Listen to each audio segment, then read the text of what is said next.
ओडिशार भातहांडी कुहाଯାଉଥିବା ଆମ ବରଗଡ଼ର ଇତିହାସ ଅତି ଗୌରବମୟ। ପ୍ରାଚୀନ କାଳରେ ଏହା ଦକ୍ଷିଣ କୋଶଳର ଏକ ଗୁରୁତ୍ୱପୂର୍ଣ୍ଣ ଅଂଶ ଥିଲା। ସମ୍ରାଟ ଖାରବେଳଙ୍କ ଠାରୁ ଆରମ୍ଭ କରି ସୋମବଂଶୀ ଓ କଳଚୁରୀ ରାଜାମାନେ ଏଠାରେ ଶାସନ କରିଥିଲେ।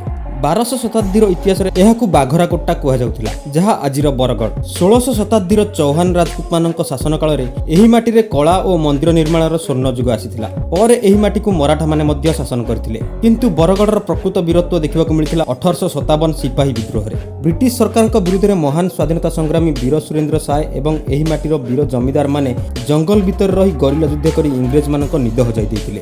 ଓଡ଼ିଆ ଭାଷା ଆନ୍ଦୋଳନର ସାରଥୀ ଏହି ଅଞ୍ଚଳ ପୂର୍ବରୁ ସମ୍ବଲପୁରର ଏକ ଅଂଶ ଥିଲା, ଯାହା 1993 ମସିହାରେ ଏକ ସ୍ୱତନ୍ତ୍ର ଜିଲ୍ଲା ଭାବେ ଗଠିତ ହେଲା। 2011 ଜନଗଣନା ଅନୁସାରେ ଏହି ଜିଲ୍ଲାର ଲୋକସଂଖ୍ୟା 14,81,255। ଏହି ଜିଲ୍ଲାର ଆୟତନ 5,837 ବର୍ଗ କିଲୋମିଟର। ବରଗଡ଼କୁ ଦୁଇଟି ସବ୍‌ଡିଭିଜନରେ ଭାଗ କରାଯାଇଛି, ବରଗଡ଼ ଏବଂ ପଦ୍ମପୁର।